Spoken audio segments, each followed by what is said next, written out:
internet acabasse agora, hein? O que você ia fazer? Não existe mais Wi-Fi, não tem mais rede social, você não pode mais ligar pra ninguém, não pode mandar mensagem, fazer nada do que você tá acostumado a fazer com tanta facilidade. Senta aí que eu vou te contar uma história. Tinha um homem que ele tinha um amigo. Sabe aqueles amigos assim que a gente tem quase como um irmão, às vezes até como um pai? Esse amigo, ele dava conselhos, eles se viam todos os dias, eles tinham assim uma completa comunhão mesmo. Só que esse homem, ele precisou se mudar.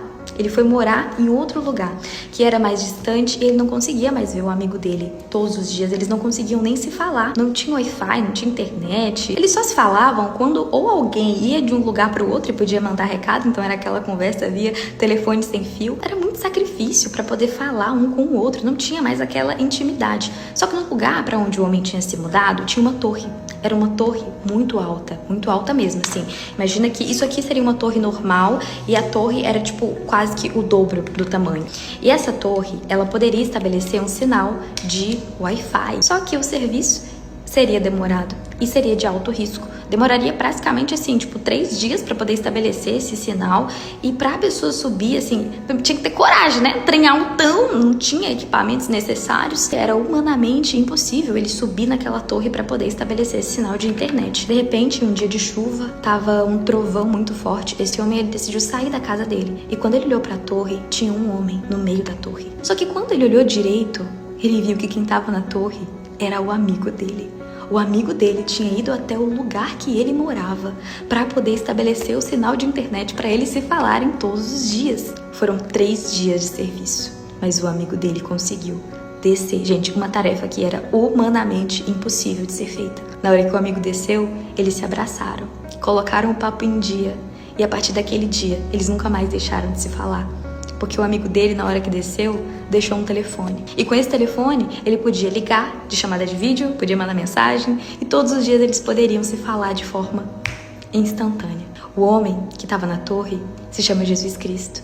Esses 3 dias foram a morte e ressurreição dele. O telefone que ele deixou é tudo que está escrito na Bíblia. E esse homem, que é amigo desse cara que estava na torre, somos eu e você. Depois que a gente teve a queda de Adão pelo pecado, ficou muito difícil a gente falar com Deus. Era sempre um sacrifício muito grande, de fato, tinha que ter um sacrifício. Ou então, era por intermédio, outras pessoas, sacerdotes, por meio de um sacrifício, essas pessoas levavam as suas petições até Deus. Você não tinha uma conexão direta. Mas aí veio Jesus. E ele conseguiu subir na torre e fazer aquilo que humanamente era impossível fazer, que só o Pai mesmo poderia fazer. Deus desceu. Ele veio em forma de homem para te dar um telefone. O telefone, ó, é a palavra. É o telefone que a gente pode abrir e tá ali. Deus falando com a gente. Lamentações 3, 22, 23 diz que o amor do Senhor não se acaba e a sua bondade não tem fim. Esse amor e essa bondade são novos todas as manhãs. Isso significa que o amor de Deus é inesgotável. Não tem nada que você possa fazer para ser mais amado por Deus e nem menos amado. Isso é um fator que torna o caráter de Deus imutável. Lucas 23, 44 fala que mais ou menos ao meio-dia, o sol parou de brilhar e uma escuridão cobriu toda a terra até as 3 horas da tarde e a cortina do templo se rasgou no meio. O véu se rasgou. O sinal foi estabelecido naquele momento que a cortina se rasgou.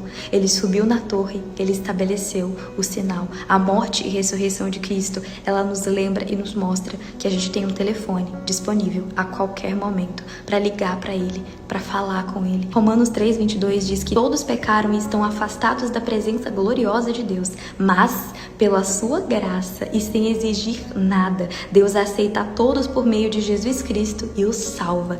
No final, o que Deus quer de nós é comunhão. Talvez você tenha chegado até aqui porque você pensou, meu Deus, como será que seria a minha vida sem Wi-Fi?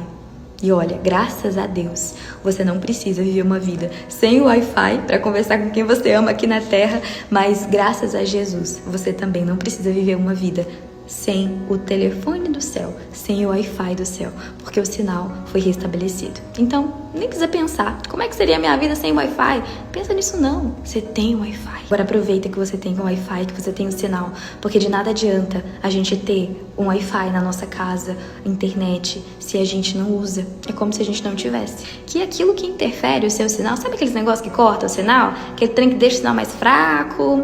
Que isso possa ser morto na sua vida a partir de hoje. Sabe aquele sinal assim forte que você envia o vídeo, a pessoa chega rapidinho o vídeo, o áudio, tudo rapidinho, baixa as coisas rápido, porque é um sinal forte, que o seu sinal de internet com Deus seja forte, em nome de Jesus.